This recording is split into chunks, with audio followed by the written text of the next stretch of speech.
Canta, c'est une association qui regroupe 3 établissements, un établissement social, un établissement commercial et un établissement culturel. Un établissement qu'on nomme ESAT, établissement service d'aide par le travail, où on retrouve le secteur social et le secteur commercial, et une compagnie où on retrouve le secteur culturel. Cet ESAT, ils l'ont tourné vers la restauration parce qu'il y avait le potentiel au niveau des locaux. En 2001, il y a eu la fusion de l'ESAT et du centre culturel en une seule association qui s'est appelée l'association Canta. Mon rôle, c'est tout simplement accueillir les personnes handicapées le matin. Donc moi, je leur apprends en fait à se débrouiller. Donc je leur apprends à faire à manger pour dire qu'ils puissent se débrouiller tout simplement chez eux, dans la vie courante. Donc on leur apprend des choses basiques, mais aussi on leur apprend à... On essaie de les réinsérer pour qu'ils puissent un jour repartir dans des milieux tout à fait ordinaires. Là, je sais que nous, on a déjà 3-4 personnes qui ont des CAP.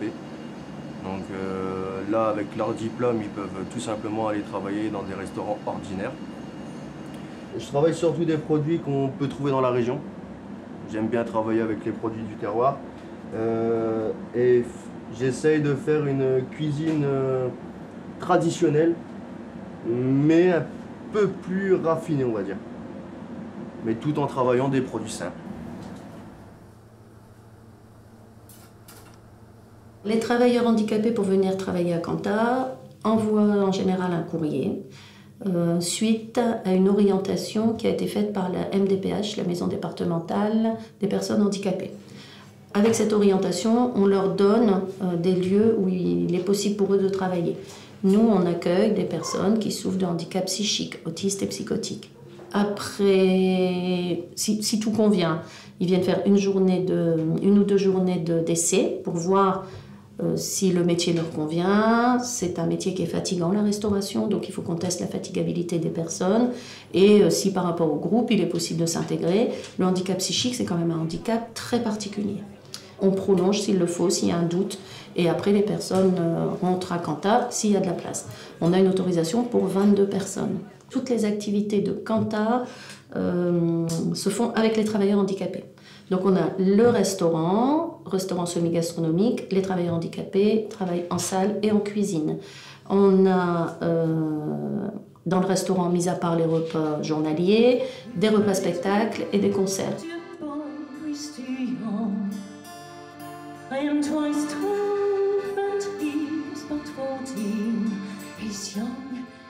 On fait aussi de la livraison à l'extérieur. Donc ça c'est pareil, c'est préparé par les travailleurs handicapés. Et généralement, on va livrer aussi avec les travailleurs handicapés. Que ce soit une livraison avec service ou une livraison sans service. Les travailleurs handicapés sont toujours là. On regroupe toutes les présentations d'ateliers dans un festival. Le festival En mai, fais ce qu'il te plaît, où là, les travailleurs handicapés interviennent pour la billetterie, pour le service, pour l'accueil des personnes. L'accompagnement des travailleurs handicapés est fait surtout par l'éducatrice spécialisée. On travaille sur le quotidien dans leur milieu professionnel. Le but, c'est de les faire accéder à un maximum d'autonomie. Notre mission première, c'est de les faire intégrer le milieu ordinaire.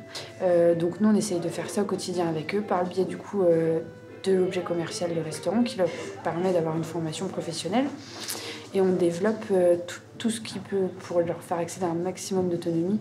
Nous, à Canta, on a essayé de travailler au niveau de la culture, ce qui permet de travailler l'estime de soi, la confiance en soi, de travailler sur leurs points faibles, leurs points forts, de faire tout ça par le biais du théâtre, de la percussion brésilienne, du LAM, et des soutiens éducatifs où du coup on travaille sur la citoyenneté, sur les acquis scolaires qu'on doit développer aussi. Il est dans un cirque.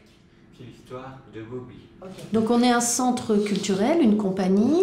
Au sein de cette compagnie, on a des ateliers tout public, des ateliers enfants, des ateliers adultes. Alors dans les ateliers adultes, il y a du clown et il y a des ateliers interprétation-création. Nos travailleurs handicapés, en plus de faire du théâtre, font des percussions brésiliennes, il y a la batucada de Canta, et font des activités au LAM. Je travaille avec Canta depuis 2009 pour des ateliers. Donc on se retrouve ici, dans le théâtre de Canta, tous les mardis matins de 9h à 11h pour des ateliers de pratique théâtrale.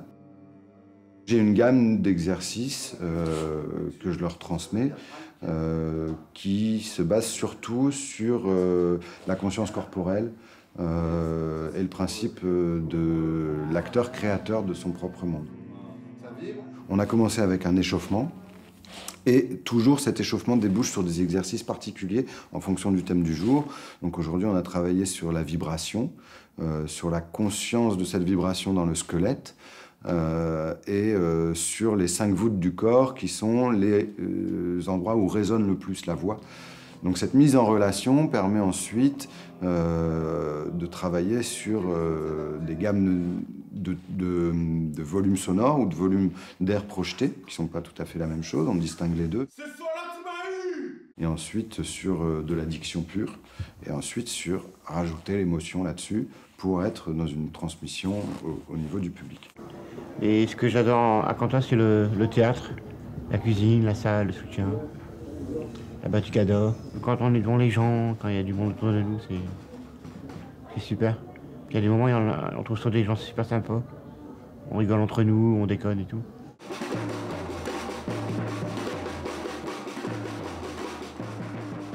J'interviens ici dans le cadre de la formation culturelle des travailleurs de l'ESAT de Cantat.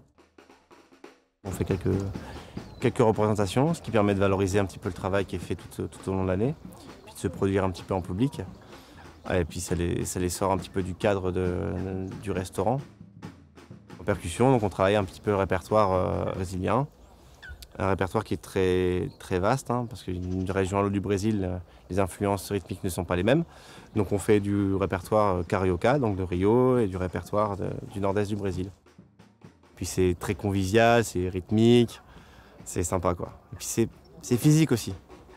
C'est une dépense physique, c'est aussi un travail d'équipe.